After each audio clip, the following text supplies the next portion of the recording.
making your approach to healthy living better with the latest healthcare, fitness, cooking, and life-improving information and ideas from medical and fitness professionals and enthusiasts from around the Alleghenies. This is Laurel Eye Clinic's Your Health Matters.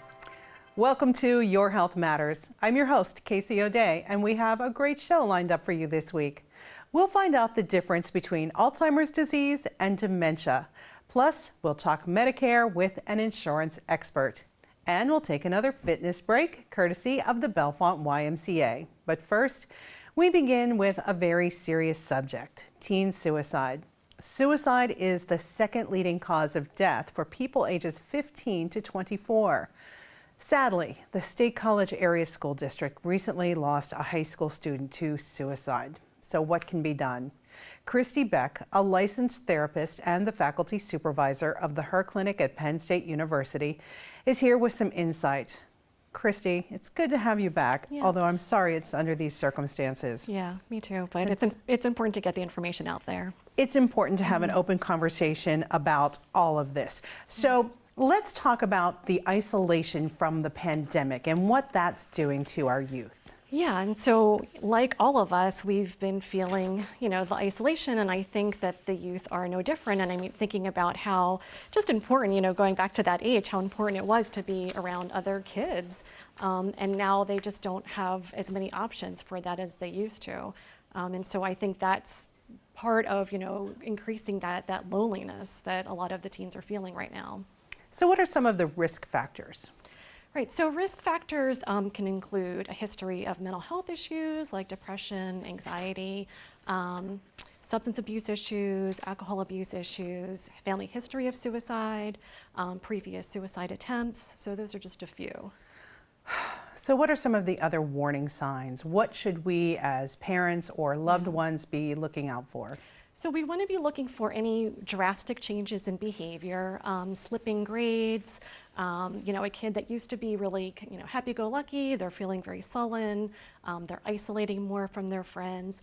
One thing that I think gets overlooked that that is a major sign is that if their mood suddenly changes for the better, so they've been really depressed, say for weeks or months, and all of a sudden they've brightened up, that could actually be a sign that they've made the decision to complete suicide, and it's almost like a relief for them. And so that kind of mood change in the opposite direction could be cause for concern. Okay, so that's really specific. And how does a parent react to that? What should they do? Right, and so having the open, honest conversation is the best thing that you can do. And so just talking to them. So there's a myth that if you talk about suicide with anybody, with a teen, with anybody, that means they're going to think about it and they're going to go off and do it. And that's actually not true.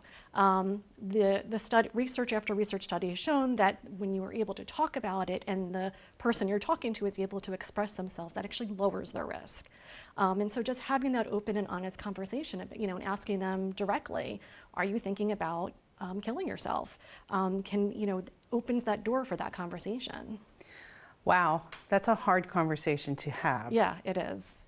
So what else can we do to help? Right, and so just listening and just, being there for the teen and not being dismissive. It's an uncomfortable conversation to have, of course. But we, if the teen brings it up or we start talking about it, not to be like, oh, you'll get over it, it's just a phase, it'll pass, to really listen.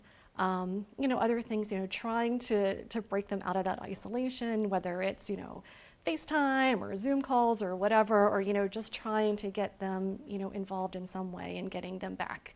Talking to friends, getting involved with friends is going to be really helpful.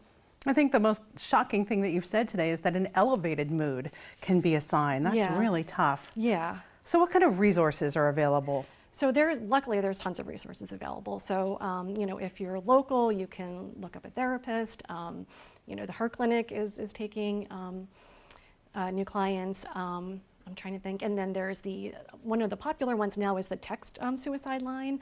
And I believe that'll be on the website when we're done. And so a lot of the teens that are more comfortable with texting are using the text line to help them. And then there's the National Suicide Hotline.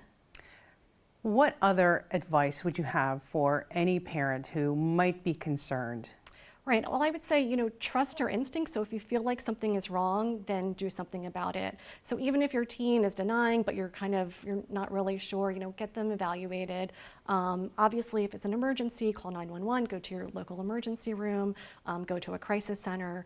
But, just again, having those conversations. But, if something gets to the next level, then take action. It's an important conversation no matter how scary it is, and we appreciate your advice today. Again, I'm sorry about the circumstances that hit close to home, I'm sure. Yeah. Christy, thank you so much.